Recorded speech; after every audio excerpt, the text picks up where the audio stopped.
Bonjour à toutes et tous. Comme vous l'avez entendu, on va changer de cadre. Et je n'ai pas la prétention de vous enseigner quelque chose aujourd'hui, mais d'évoquer finalement le monde de la maturité professionnelle vu depuis la Commission fédérale de maturité professionnelle. Mais avant de commencer, j'aurais voulu faire un petit sondage.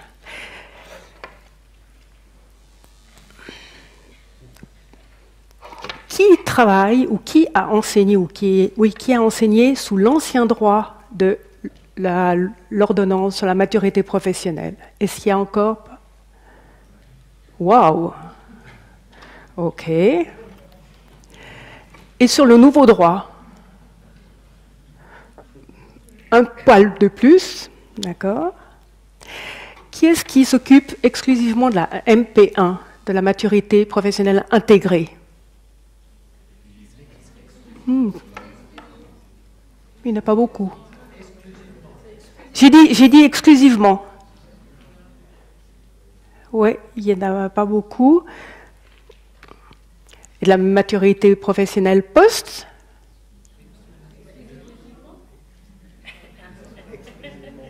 C'est pas beaucoup. Et puis, pour répondre à la question de monsieur, voilà.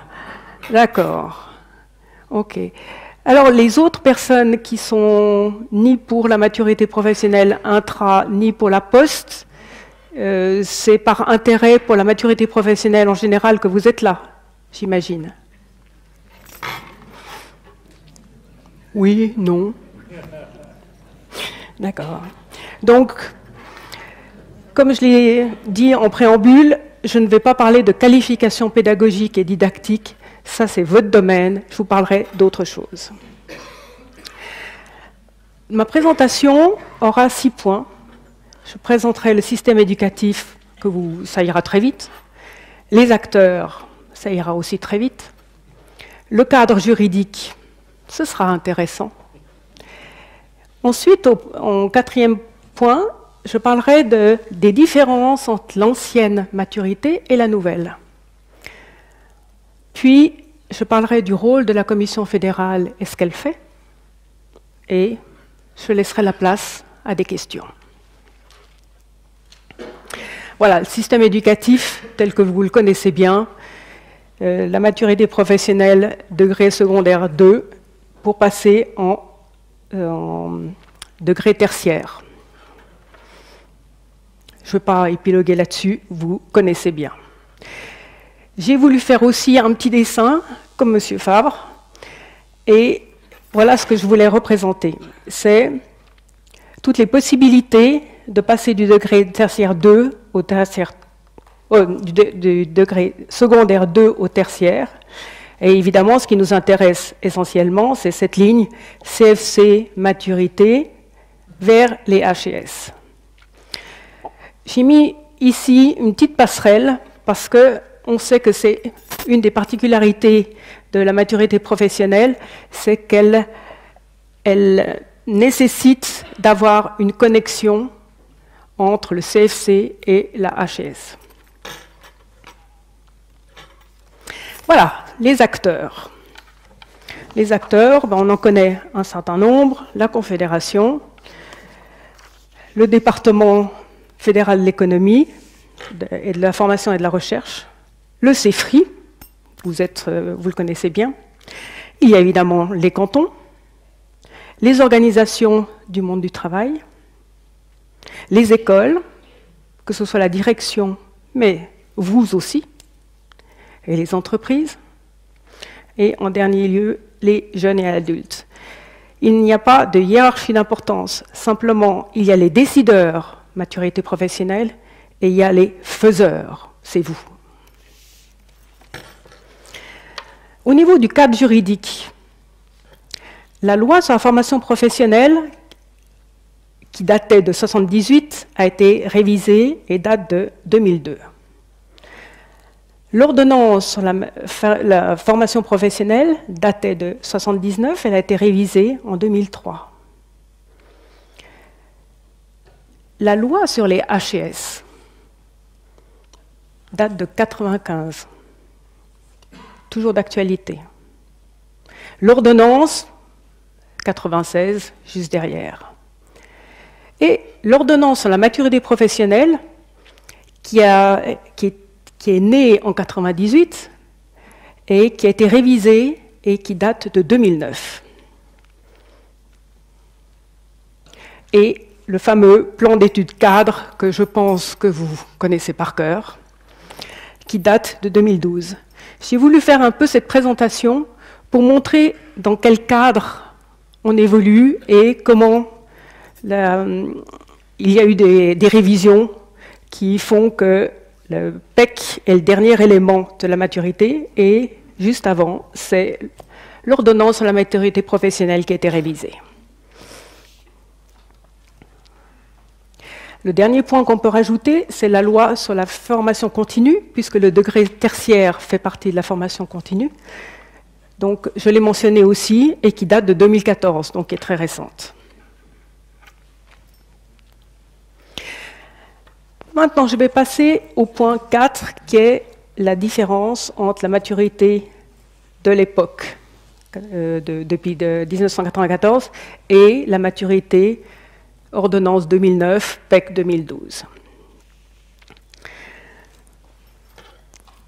La maturité professionnelle est une composante centrale de la perméabilité du système éducatif suisse.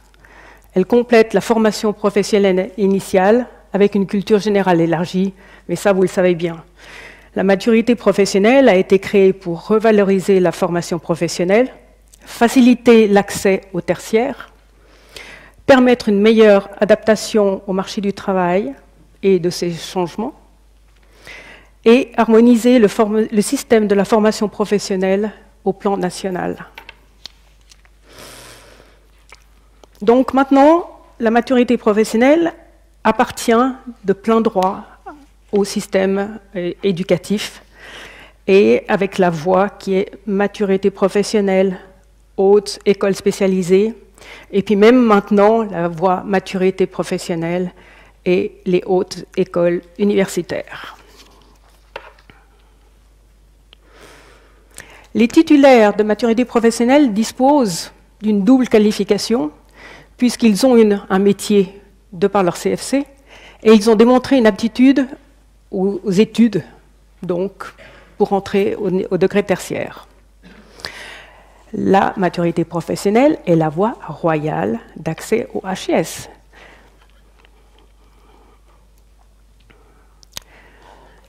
En 1994, la maturité professionnelle était essentiellement fondée sur la formation professionnelle initiale et sur les écoles professionnelles. Elle avait 4 programmes d'études et 6 types de maturité.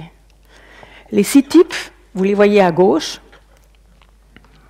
Voilà, les types qui existaient. Et maintenant, on a, en 2012, avec le PEC, on a une maturité qui est axée sur les compétences et sur les domaines HES. Il y a un PEC, et maintenant, on a 5 orientations que vous voyez ici.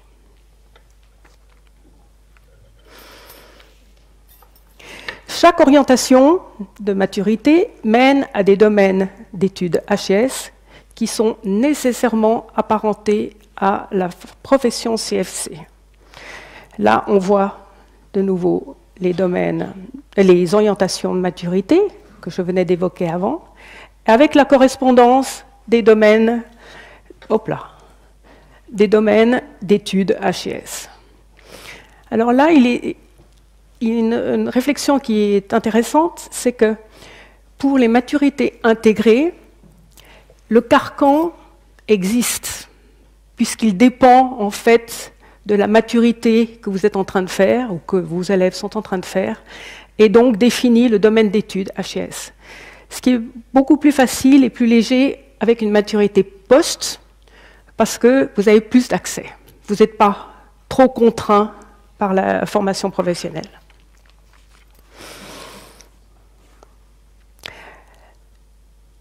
Notre maturité actuelle, l'enseignement menant à la maturité professionnelle, c'est 1440 périodes minimum, puisqu'on peut aller jusqu'à 1840 pour l'orientation économie, et elle comprend 3 domaines particuliers.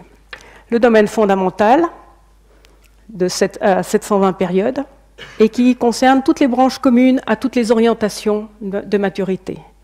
Donc, première langue nationale, deuxième langue nationale, troisième langue nationale, anglais et maths. Le domaine spécifique, à 440 périodes, concerne les branches liées aux orientations. Donc, on a sciences naturelles 1, on a finance et comptabilité, on a sciences sociales, on a aussi les mathématiques en domaine spécifique, on a économie et droit, etc. Le troisième domaine, c'est le domaine complémentaire, à 240 périodes. Toutes les orientations ont comme domaine complémentaire l'histoire et institutions politiques. Pour les autres, restent l'économie et droit et technique et environnement qui sont en fonction de l'orientation maturité choisie. Le dernier point, c'est le travail interdisciplinaire de 144 périodes qui correspond au 10e des périodes d'enseignement. Je pense que ça, vous l'avez retiré du PEC, je ne vous apprends rien. Le PEC définit un cadre et il définit des compétences. Il nécessite des compléments. Vous ne pouvez pas appliquer le PEC tel quel. Il nécessite des compléments. Il offre, par contre, une grande marge de manœuvre. Alors, ça a les avantages, c'est que vous pouvez faire beaucoup de choses. Puis l'inconvénient, c'est que vous devez faire beaucoup de choses. Le PEC doit donc être complété et nourri. Je parle de PEC, mais en l'occurrence, chez vous, on pourrait déjà parler du PER. Au niveau statistique, voilà où nous en sommes. Le CEFRI a ouvert 450 maturités. 450 filières de maturité, donc ouvert les procédures de reconnaissance. En maturité intégrée, il y en a 235, en maturité post, il y en a 214. La Commission fédérale a traité 132 dossiers jusqu'à maintenant, 132 filières. 55 ont été avalisés par la Commission fédérale. Le CEFRI a reconnu 42 filières, dont 4 sont avec des conditions. Parce qu'on peut effectivement faire des reconnaissances sans condition. Et puis, s'il y a des doutes ou s'il y a un problème, on met une condition et la reconnaissance est simplement conditionnelle. La Commission fédérale de maturité, elle est composée de 15 membres, issus des cantons, des organisations du monde du travail et des enseignants, des écoles professionnelles. Elle est consultée par le CEFRI pour tout ce qui touche à la maturité professionnelle. Elle collabore avec les autres acteurs de maturité professionnelle et de formation professionnelle, pas exclusivement maturité. Elle veille aussi aux interfaces secondaire 1, secondaire 2 et les interfaces maturité professionnelle HES. Elle suit la révision partielle qui a eu lieu pour l'ordonnance sur la maturité professionnelle. Il s'agissait en fait de l'article 23 qui concerne les diplômes de langue. Je ne sais pas si vous avez réalisé que jusqu'à maintenant, du moins dans l'ancienne ordonnance, quand un jeune, ou un moins jeune, quand une personne faisait un diplôme extérieur de langue et qu'elle le ratait, il fallait qu'elle refasse un examen à l'intérieur de l'école. Et les écoles pensaient et considéraient ça comme étant un acte de répétition. Alors pour éviter ça, puisqu'on n'acceptait pas des notes d'échec, maintenant l'ordonnance permet d'accepter un diplôme de langue étrangère en échec. Et ça, simplement, c'est converti avec une note. Ce ne sera pas une bonne note, mais c'est intégré. En plus de ça, la Commission fédérale observe l'aptitude aux études HES des titulaires de la maturité professionnelle.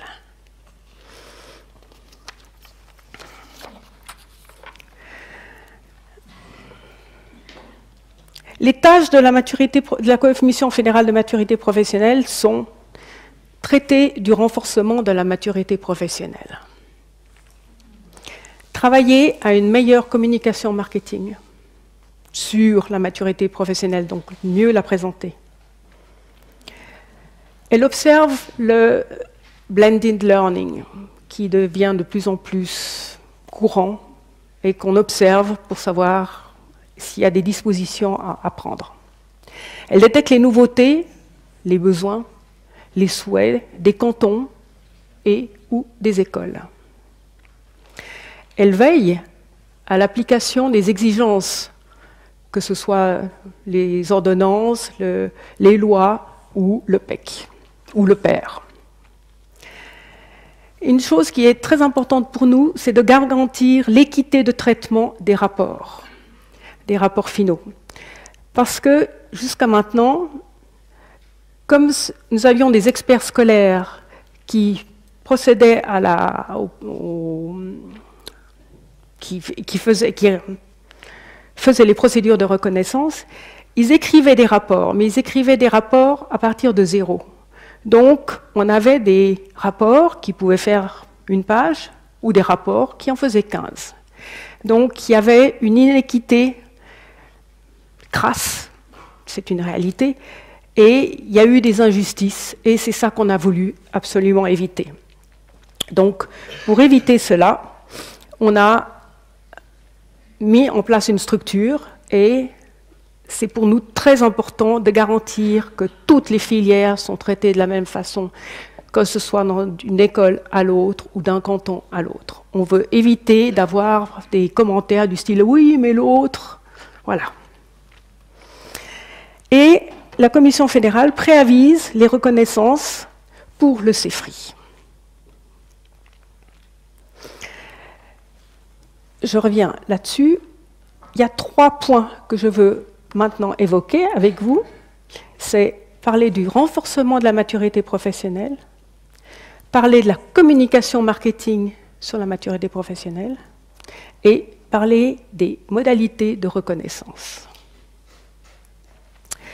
Pour le renforcement de la maturité professionnelle, il y a évidemment une analyse qui a été faite par un groupe de pilotage et qui donne les constats suivants. On constate que la maturité post devient plus courante que la maturité intra. Donc, dans le renforcement de la maturité professionnelle, on va renforcer d'abord les maturités intra. On constate aussi que l'enseignement maturité professionnelle est trop dense avec le CFC en parallèle. Et la charge de travail est trop importante pour les apprenants. D'un autre côté, on constate que les entreprises favorisent la maturité intra parce pour elles, la maturité attire les jeunes qui sont scolairement bons. Mais en parallèle, les entreprises souffrent de leur absence au travail quand ils sont en maturité. On constate aussi qu'il y a quelquefois une plus-value qui est trop faible dans l'activité professionnelle, donc qui décourage à faire la maturité professionnelle. On constate aussi un aménagement de l'offre tertiaire qui est trop disparate d'un canton à l'autre.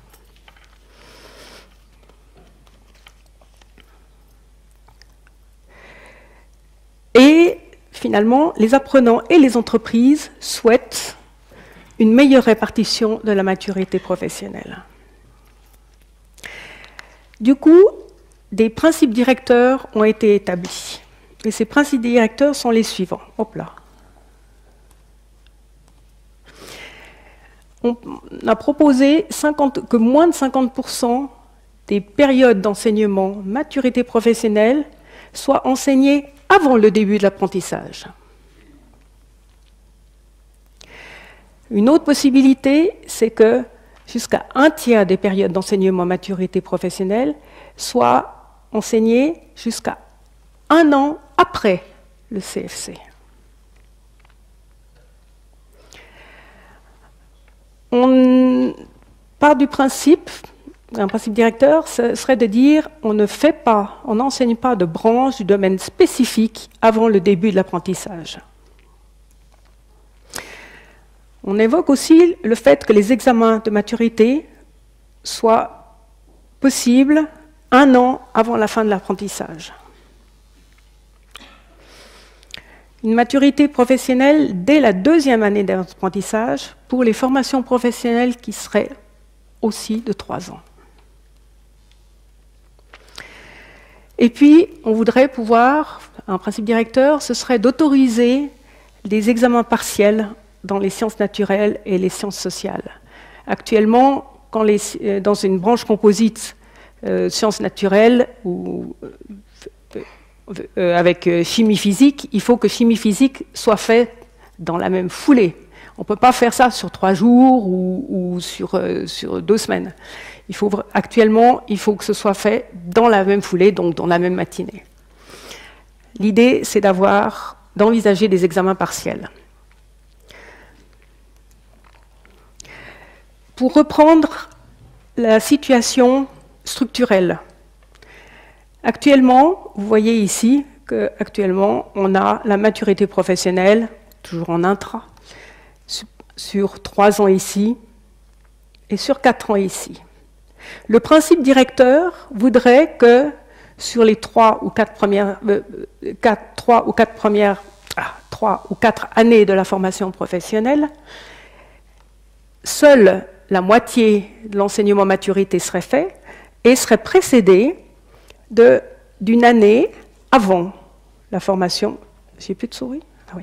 Avant la formation, et avec 50% maximum du pensum de maturité professionnelle. Et le deuxième principe directeur que j'ai évoqué tout à l'heure, c'est le contraire, c'est 2 tiers pendant la formation professionnelle et 1 tiers l'année après la fin de la formation professionnelle. Je rappelle les 6 principes directeurs sur la gauche et sur la droite, voilà ce que ça a donné dans la consultation. C'est que tout le monde, on s'entend, c'est les gens qui ont été consultés, donc les acteurs de la formation professionnelle, ont évalué que les principes 2 à 6 étaient intéressants et souhaités. Le principe directeur 1, était pas souhaité, parce que posait trop de problèmes. Le principe directeur 1, c'est donc de commencer la maturité, 50%, avant l'entrée en CFC, en formation professionnelle. Il y a pas mal de problèmes au niveau légal. La question qui se pose, c'est commencer une maturité 1 an avant la formation professionnelle, est-ce qu'il y a un contrat d'apprentissage? S'il n'y a pas de contrat d'apprentissage, comment gérer la filière de la formation professionnelle? Dans quel domaine ça se fait? Et l'autre question qui se pose aussi, c'est de...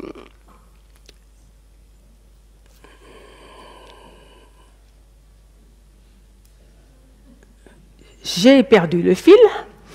Bon, ça reviendra. Mais il y avait... Ah ben oui, le problème évidemment du financement. Parce qu'à partir du moment où vous êtes en formation professionnelle initiale, le financement est différent que quand il n'y a pas de contrat d'apprentissage.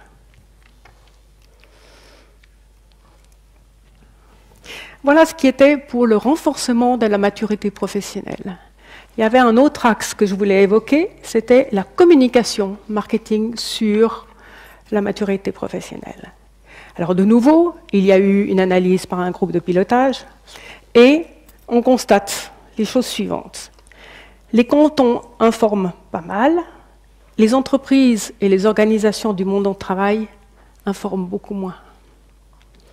On constate peu de corrélation entre une activité d'encouragement à la maturité professionnelle et le taux de maturité.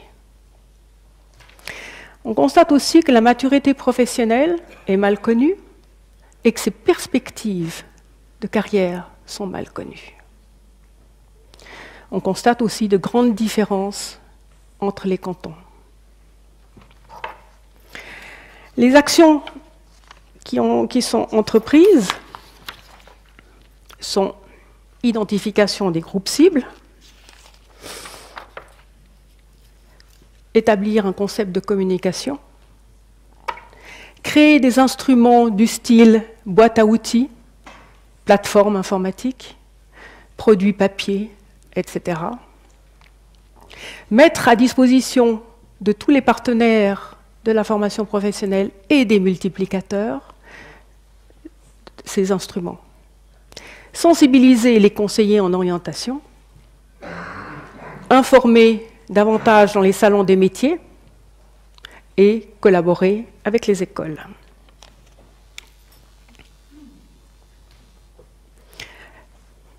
N'oublions pas, informer les médias. Le troisième point que je voulais aborder ici, c'est la reconnaissance des maturités.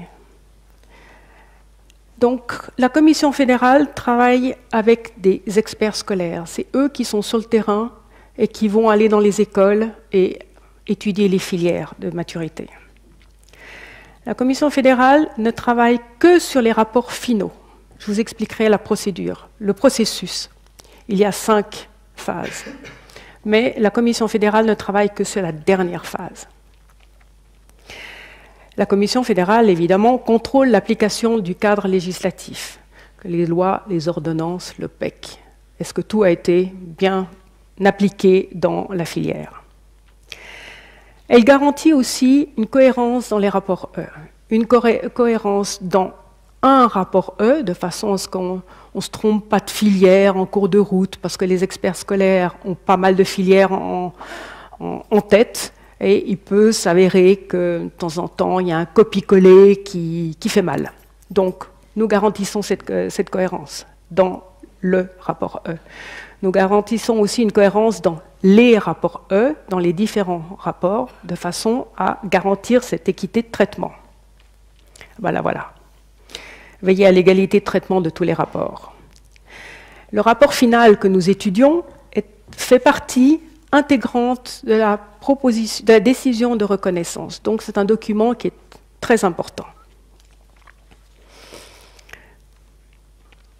Le processus de reconnaissance, comme je l'ai dit tout à l'heure, il y a 5 phases.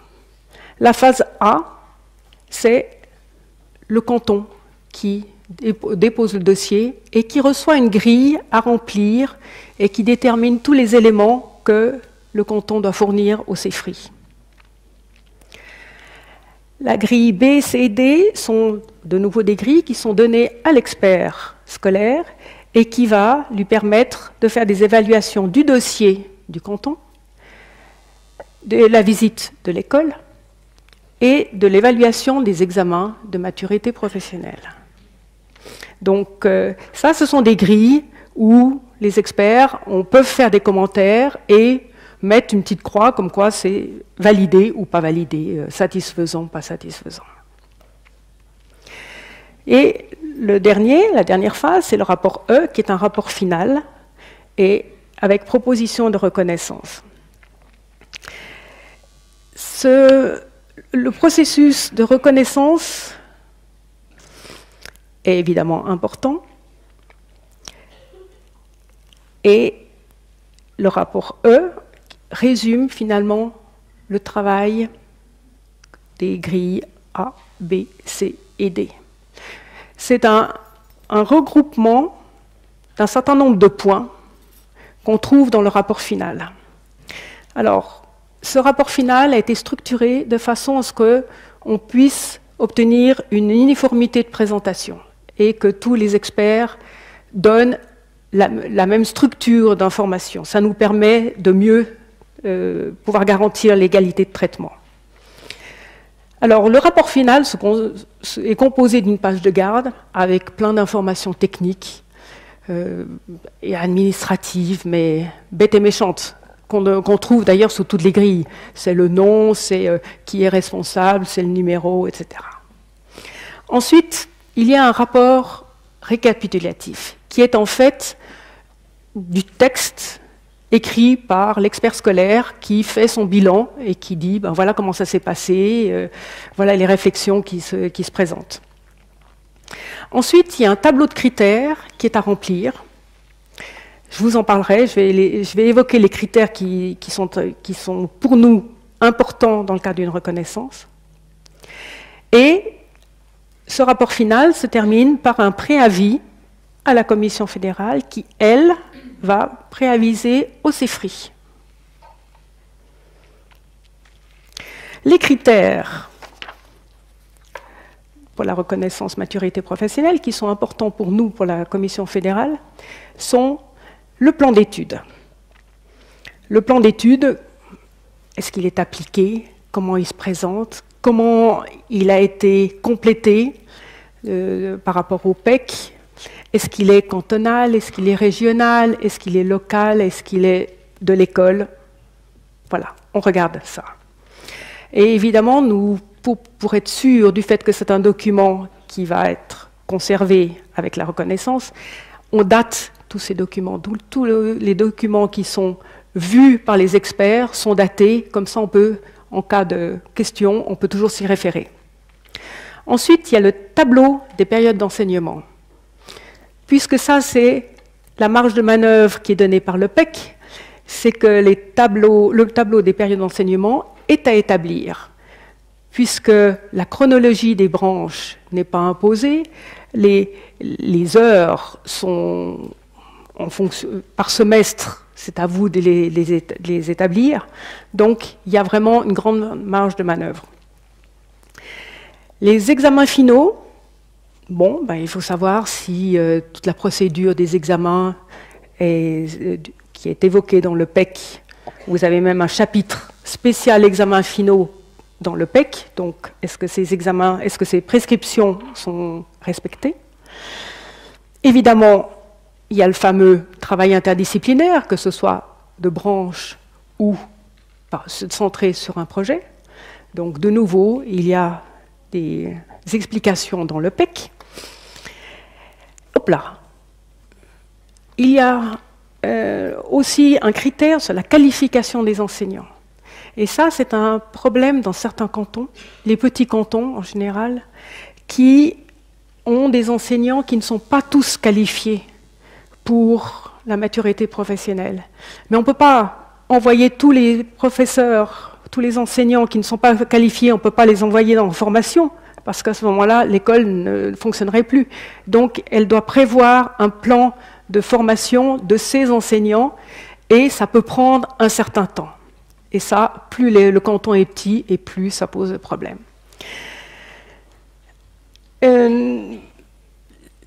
La condition, le niveau que l'on met dans la qualification des enseignants, c'est qu'on veut qu'au moins 85% des périodes d'enseignement soient enseignées par des enseignants dûment qualifiés.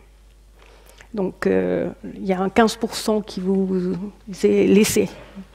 Mais il faut que ce soit, et qu'on soit bien d'accord, ce n'est pas 15% pour une personne, c'est 15% dans des périodes d'enseignement qui seraient susceptibles de ne pas être enseignées par des professeurs qualifiés.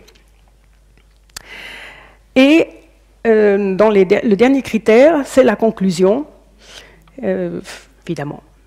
Savoir qu'est-ce qu'on conclut, est-ce qu'on reconnaît pas, est-ce qu'on met une condition, lesquelles, et si on met une condition, il faut mettre un délai. Et actuellement, nos délais sont de maximum de 3 ans. C'est maximum parce qu'il y a des conditions qui peuvent être gérées beaucoup plus rapidement et on peut imposer que, par exemple, si les examens n'étaient pas conformes, on pourrait imposer que pour la prochaine session, prochaine année scolaire, les examens soient conformes. Donc là, les délais peuvent être très courts. en principe, c'est maximum 3 ans. Et ça peut se discuter éventuellement, comme j'ai dit, le cas des enseignants dans les petits cantons, quand il y a un goulet d'étranglement et on ne peut pas envoyer tous les professeurs, donc la période de formation des enseignants peut prendre un peu plus de temps. Mais ça, c'est une décision, une position du canton qui sera donnée.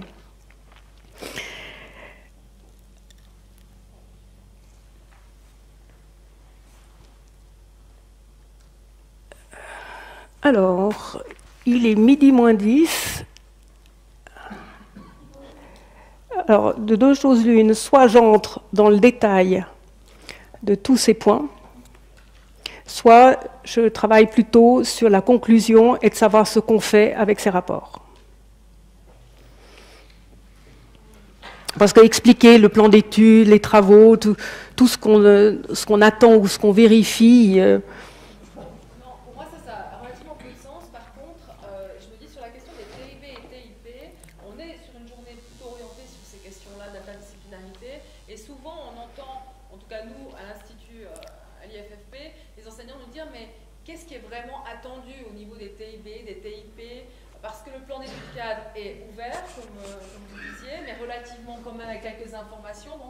Comment est-ce qu'on pourrait utiliser, quels sont les critères spécifiques pour le TIP-TIB? Il me semble que c'est celui-là, en tout cas, qui, pour nous, aujourd'hui, serait le plus pertinent de creuser.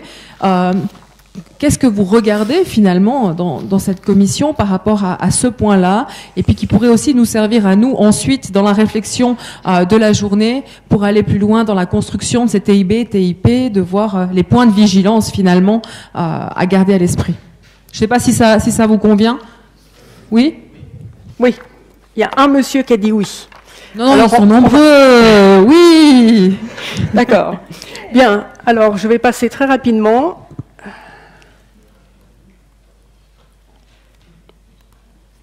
Voilà.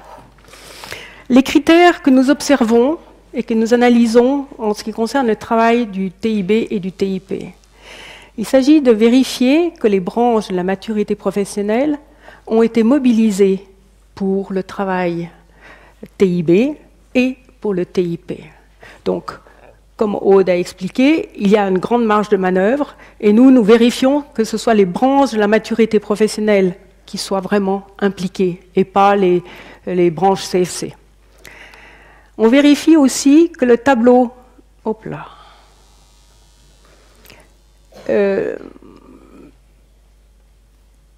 Le tableau des périodes d'enseignement, mais ça c'est plutôt pour l'économie et services. Et le troisième point qu'on surveille, c'est le TIP qui doit être réalisé à la fin du stage. Parce qu'on a déjà constaté qu'il y a des velléités à vouloir faire le TIP avant la fin du stage ou avant la période scolaire. Donc ça, il faut vraiment, on surveille ça. Et on constate que, par exemple, dans les écoles de commerce, il y a une tendance qui est contre ça. Donc, pour l'instant, on est obligé d'appliquer les lois et les ordonnances que nous avons. Donc, s'il s'avère que le TIP n'est pas réalisé à la fin du stage, eh bien, on va mettre une condition. Et puis, ce sera noté avec un délai. Vous voyez donc que nous ne sommes pas très exigeants, mais nous sommes beaucoup plus souples. On vérifie que les branches sont mobilisées. On vérifie qu'il y a minimum 2 TIB ou 3, ça dépend des filières, si on est en intra ou en poste, mais en intra, c'est 2. On vérifie qu'il faut minimum 2 TIB. C'est important parce que, comme la maturité professionnelle, nouvelle mode, est quand même assez axée sur les compétences et surtout sur les compétences transdisciplinaires, c'est quand même important de vérifier. C'est un point. Est-ce que... Oui. Attends.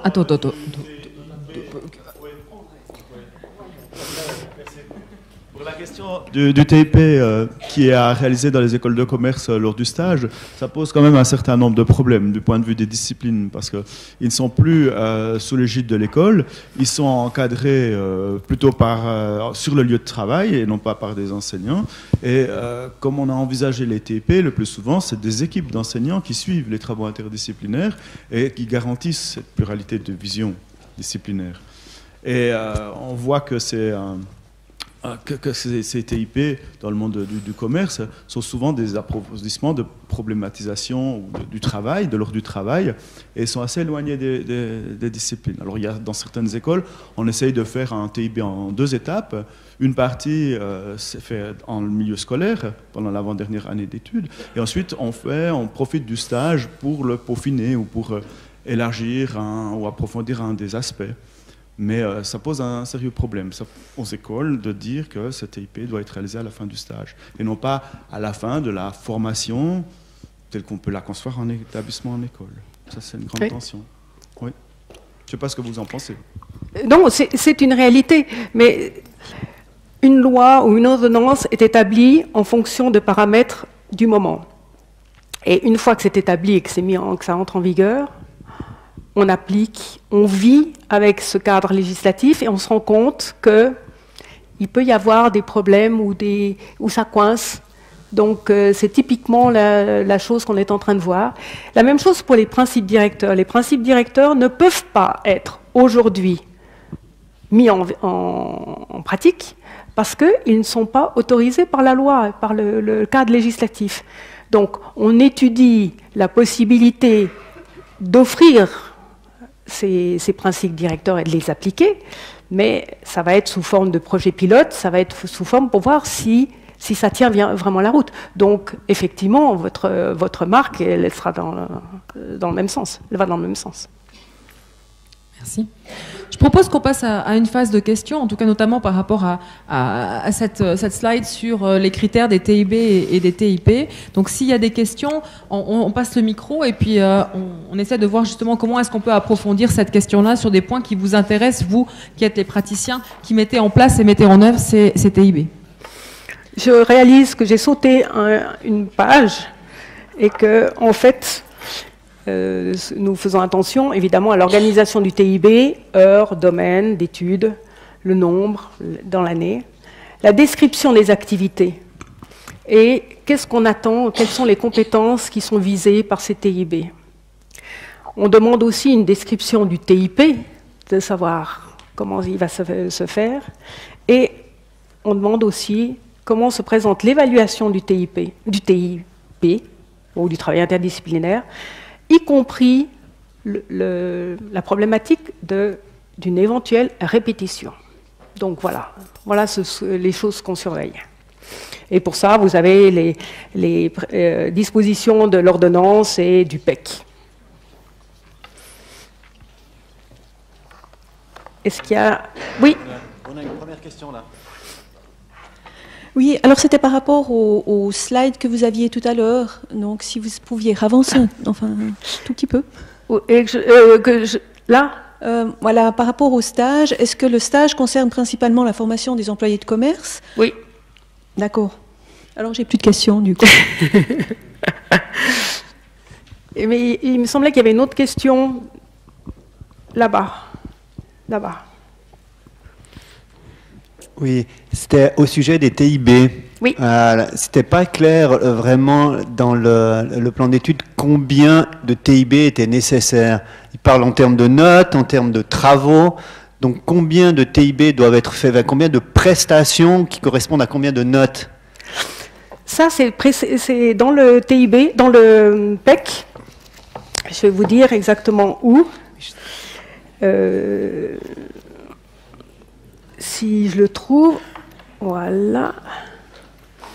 Comme ça, je vais vous lire exactement le passage. Évaluation. Pour le TIB, 2 notes semestrielles au moins sont requises pour le calcul de la note d'école, conformément à l'article 24 de l'ordonnance. La note semestrielle est déterminée sur la base de 2 prestations au minimum fournies le même semestre dans le cadre du TIB. Cette disposition s'applique également aux filières de formation d'une durée de 3 ou 4 semestres qui ont lieu après la formation professionnelle initiale. Donc on est dans le cadre du MP2, du MP Post. Et à ce moment-là, il faut, dans le cadre d'une formation à plein temps d'une durée de 2 semestres, Post, le calcul de la note d'école est déterminé sur la base de 3 prestations au minimum fournies dans le cadre du TIB.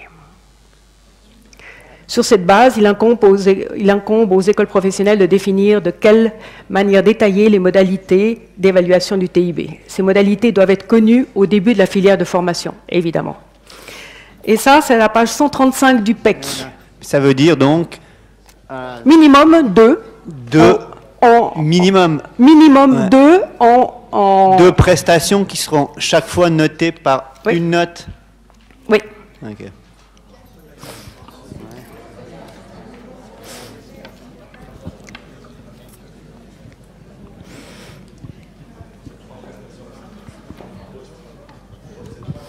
J'aurais une petite question concernant la Commission fédérale. Vous n'avez pas mentionné, je dirais, une compétence de la Commission fédérale qui pourrait être d'accompagner la mise en place de cette maturité nouvelle version avec son PEC et ses directives et d'avoir force de proposition pour améliorer certaines choses qui sont à améliorer. Parce que, en fait, on voit bien que c'est très orienté sur le contrôle, cette certification. Mais en fait, les bases ne sont pas parfaites. Je vous prends juste un exemple. Vous parlez du marketing que vous devez faire, mais en fait, le PEC présente des bugs sur lesquels il est difficile de communiquer, et on s'en rend compte avec les candidats qui viennent chez nous, qui disent oui, je ne sais pas trop ce que je dois faire, je dois certainement faire une maturité orientation technique, architecture et sciences de la vie, parce que quand je cherche les informations sur le domaine d'études supérieures, dans la HSSO, le domaine alimentation se trouve encapsulé à quelque part dans sciences du vivant. Donc je pense que je dois faire ça. Mais en fait, on a un bug déjà à la base, c'est que nature, paysage, alimentation, l'orientation, elle débouche sur économie forestière et agriculture. Voilà, donc vous devez faire du marketing, mais en fait, vous devez aussi constater qu'il y a des choses qui sont problématiques. Et quand on aborde ces questions avec les autres instances, le niveau HES, etc., il y a un peu un déni de problèmes en disant « oui, mais ils sont assez grands pour savoir ce qu'ils ont à faire ». Donc voilà, on se trouve, nous, sur le terrain, à découvrir qu'il y a des problèmes, et on aimerait bien que la démarche soit une démarche qui soit en partenariat pour faire que les choses avancent et évoluent, et un peu peut-être moins dans le contrôle et cette certification qui a un côté très formel, en disant on a une règle, on a le plan, et puis il n'y a que ça qui fait foi, et puis même s'il y a des choses qui ne sont pas parfaites, ben ce sera comme ça. Donc voilà, c'est un petit peu une frustration qu'on ressent je dirais d'un élément d'accompagnement qui nous manque dans cette mise en œuvre. Et je pense que ce serait un rôle précieux que d'avoir des discussions, des échanges, comme le disait monsieur tout à l'heure, sur cette problématique de l'encadrement des TIP, par exemple, dans la période de stage. C'est aussi très difficile à faire lorsqu'on fait des mobilités à l'étranger, de faire un TIP à l'étranger pendant une période de stage, dans une mobilité Erasmus. Il y a des petits problèmes qui se posent. Voilà. Donc, c'est un petit peu, je dirais, cette prise en compte de ces problématiques et avoir force de proposition vis-à-vis du CEFRI. Parce que c'est vrai que devant ces problématiques, on nous rétorque toujours, on est en procédure on est en processus de certification, donc on ne retouche pas les documents, on ne prend pas en compte et on va se trouver avec des réserves. Et c'est vrai que c'est un tout petit peu frustrant de le vivre ainsi. On aimerait un accompagnement un petit peu plus proactif pour corriger les défauts. Parce que sinon, vous allez vous retrouver avec des réserves, un certain nombre de réserves. Je lis attentivement les rapports ou les petits résumés du travail de la Commission fédérale. Je vois qu'il y a beaucoup de relecture des documents, il y a beaucoup de réserves qui demandent pas mal de travail. Mais en fait, sur le terrain, nous, on aimerait bien contribuer et être un petit peu accompagnés dans cette démarche. Merci pour votre intervention. je reprendrai ce que j'ai dit tout à l'heure à monsieur, c'est qu'à partir du moment où on édicte une loi ou une ordonnance, un PEC ou un cadre, et qu'il est posé, on se trouve un peu coincé. Et on se trouve coincé, c'est au moment où on le travaille, au moment où on l'applique, au moment où ça devient réel. Parce que le PEC, il est concret, mais quand il s'applique dans la réalité, on peut avoir ce genre de problème. Alors, la Commission fédérale, non seulement analyse les dossiers, les rapports finaux pour savoir s'il reconnaît ou s'il ne reconnaît pas, mais elle observe ce qui se passe. Donc, par exemple, le blended learning, c'est quelque chose qui commence à prendre. Elle observe les possibilités de multilinguisme qui peuvent se présenter. Elle observe un peu tout ça, en se disant « Ah, il y a quand même quelque chose qu'il faudrait développer, ou qu'il faudrait soutenir, ou qu'il faudrait renforcer. » Donc, pour l'instant, on fait la collection des informations pour voir est-ce qu'il faut vraiment changer ou arranger, ou modifier, ou réviser une loi, une ordonnance, le PEC, etc. Donc, nous avons effectivement cette possibilité de détecter les besoins, les demandes des cantons ou des écoles. Alors, ce serait peut-être quand même intéressant que je parle de la reconnaissance, pour expliquer un peu comment ça se passe. Alors, la conclusion d'un rapport final, il a évidemment un préavis de reconnaissance. Il peut y avoir des conditions qui sont posées ou des réserves qui sont posées si les dispositions légales ne sont effectivement pas appliquées. Dans le cas de réserve, il faut prévoir un délai maximum, un délai précis pour chacune des conditions. Parce qu'on peut avoir plusieurs conditions, c'est une réalité. Et délai maximum 3 ans, mais comme j'ai dit tout à l'heure, il y a des conditions qui peuvent être liquidées pour la prochaine rentrée scolaire. Et la CFMP prend position dans sa commission pour étudier tous les cas des réserves, pour savoir qu'est-ce qu'on fait, est-ce qu'on garde ça comme réserve ou on ne le garde pas comme réserve. Mais il faut savoir ce que c'est qu'une réserve. C'est qu'à partir du moment où le dossier de reconnaissance a une réserve, il va partir au CEFRI, il va partir au canton. Et la reconnaissance va être faite d'office, ce qui n'était pas le cas avec les anciennes procédures de reconnaissance. Donc la procédure va suivre son cours et les maturités vont être reconnues d'office, mais il y a une réserve qui est en fait systématiquement posée au canton. C'est le canton qui doit mettre à jour son plan d'études, qui doit s'occuper de former ses enseignants, qui doit répondre. En fait, le canton doit prendre position sur la réserve qui a été fournie par la Commission fédérale. Et ça, c'est la marge de manœuvre que vous avez pour expliquer, ben voilà, vous ne faites pas comme ça, vous ne faites pas comme le PEC, l'ordonnance, la loi vous le dit, parce que voilà, vous vous trouvez dans une situation physique, réelle, concrète, du style l'étranger, du style multilinguisme, du style petit canton, et on explique et on trouve des solutions. Donc, une réserve qui est posée n'est pas quelque chose qui est mortel, c'est simplement un point ou plusieurs points sur lesquels il y a à travailler. Est-ce que ça va mieux dans votre... ça vous convient pas? Ça reste assez à sens unique que la réserve doit être levée. Ah bah, la réserve doit être levée tant que, pour l'instant, on a les outils législatifs qu'on a, ils sont là, on ne peut pas déroger. Ou alors, il faut envisager un projet pilote. Non, mais ce que je veux dire, par exemple, si on prend le cas du multilinguisme, parce que je reprends sur l'exemple du multilinguisme, parce qu'on est concerné dans mon école, mais il s'agit d'une directive du CEFRI qui est associée au PEC. À ce que je sache, le CEFRI peut changer une directive en tout temps. Donc s'il voit qu'il fait fausse route dans une définition, il établit une nouvelle version de la directive, il la publie, puis c'est réglé. Tout à fait. Ce n'est pas une base légale qui demande d'aller changer ni la loi, ni rien du tout. C'est de la compétence du CEFRI.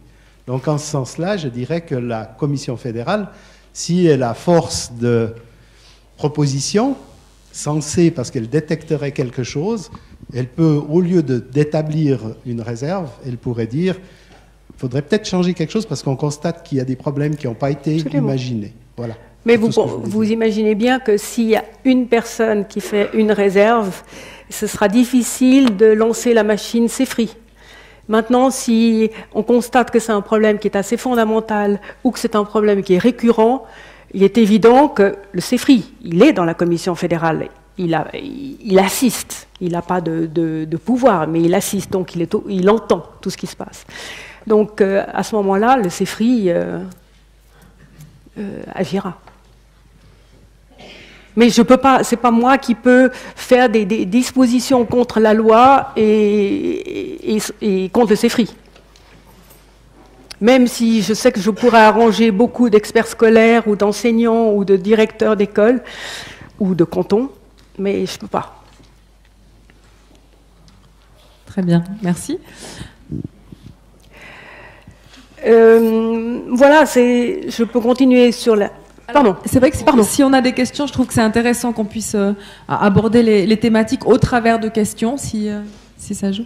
Parce qu'il nous reste encore 5 bonnes minutes. Oui, vous avez parlé tout à l'heure de mesures de renforcement suite à quelques constats concernant la voie, surtout MP1. Oui. Et j'ai juste une question à vous poser. Est-ce que vous avez envisagé de ne plus proposer cette voie de formation-là? Puisque, apparemment, si j'ai bien compris, vous allez proposer un rallongement de la formation. Enfin, c'est ce qui est envisagé. Puisqu'il y a trop de charges de travail. C'est une possibilité. Ouais. C'est une possibilité. Mais on va rester avec l'actuel, puisque l'actuel est dans la loi. Donc les principes directeurs qui ont été proposés sont d'autres possibilités, mais la base va rester. À moins qu'on constate qu'il n'y ait plus personne qui fait la MP1 en normal. Mais l'idée n'est pas de supprimer la MP1 telle qu'elle est.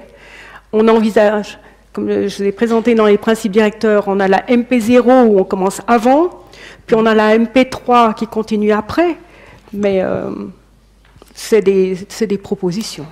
Okay. Maintenant, on est en train de consulter tous les cantons pour savoir qui montrait dans les bateaux des principes directeurs, dans quels principes directeurs, et quels sont les avantages concrets qu'ils obtiendraient avec les nouvelles formules. D'accord. Oui.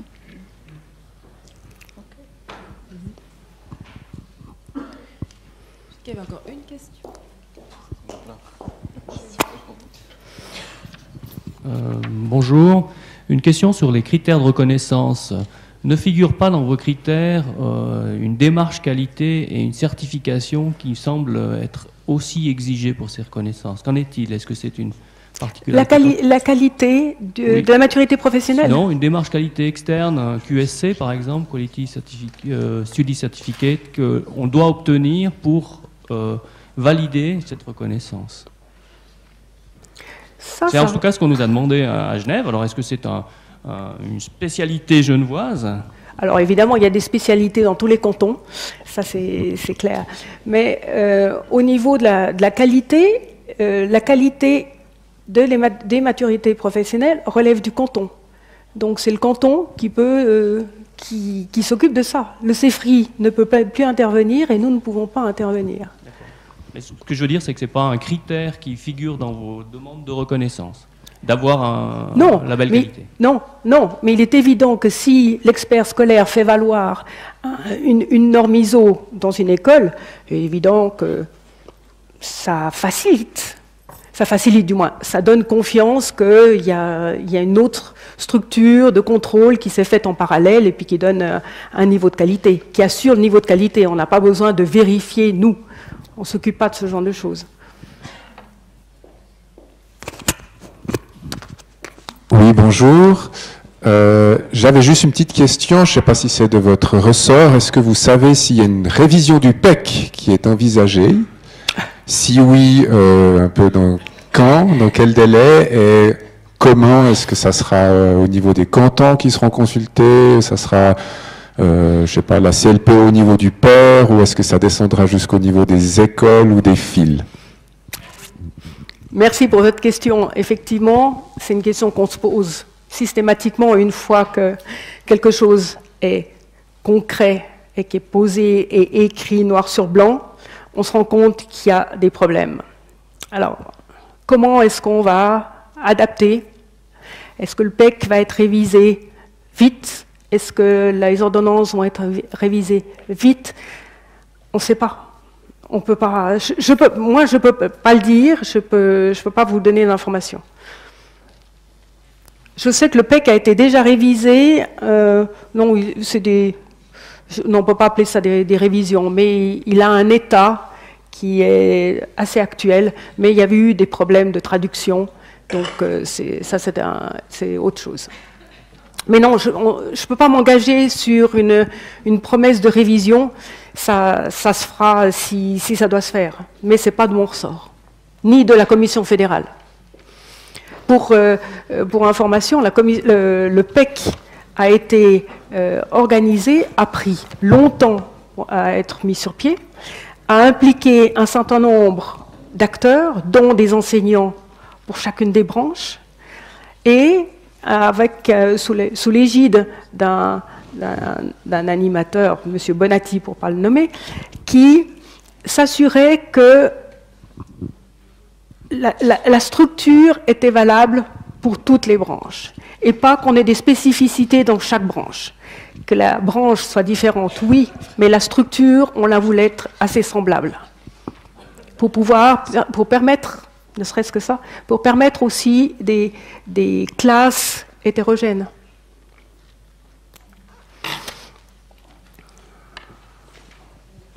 Oui, bonjour, merci pour votre présentation claire et précise.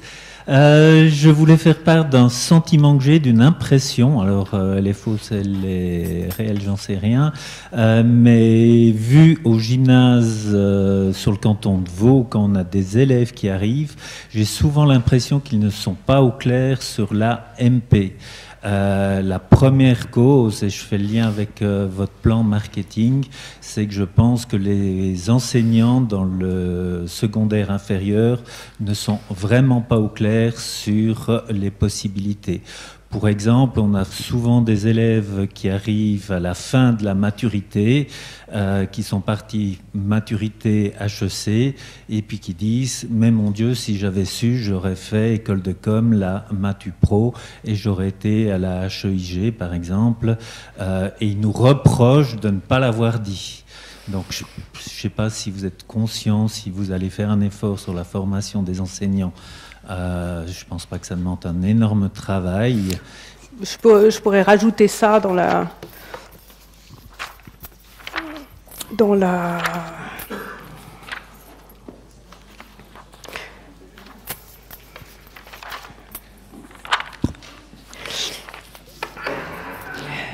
renforcement, dans la communication, il faudrait impliquer collaboration avec les écoles, j'ai dit.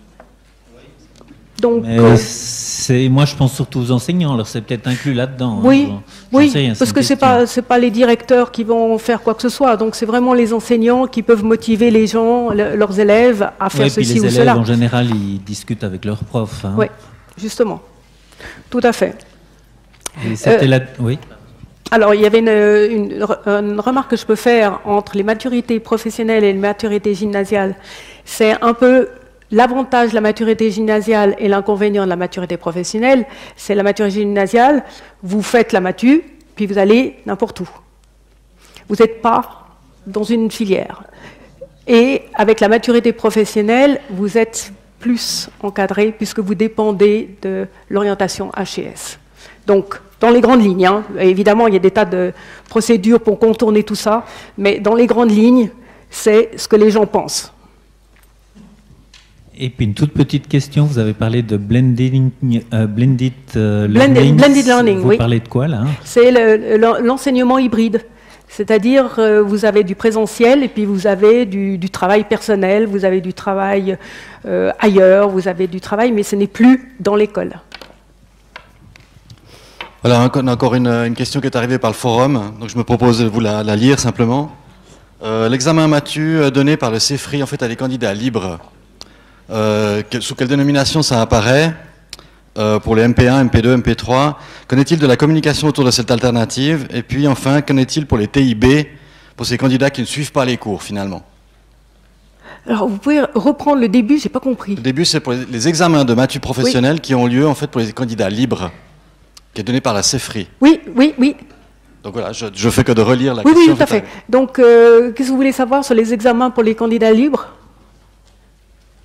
Je te passe à oui. micro, ça sera plus facile.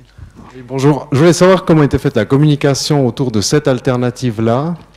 Et puis, j'ai beau chercher, je n'ai pas trouvé comment est-ce qu'ils mettaient en œuvre les TIB à partir de 2019, au moment où la nouvelle ordonnance va rentrer en vigueur.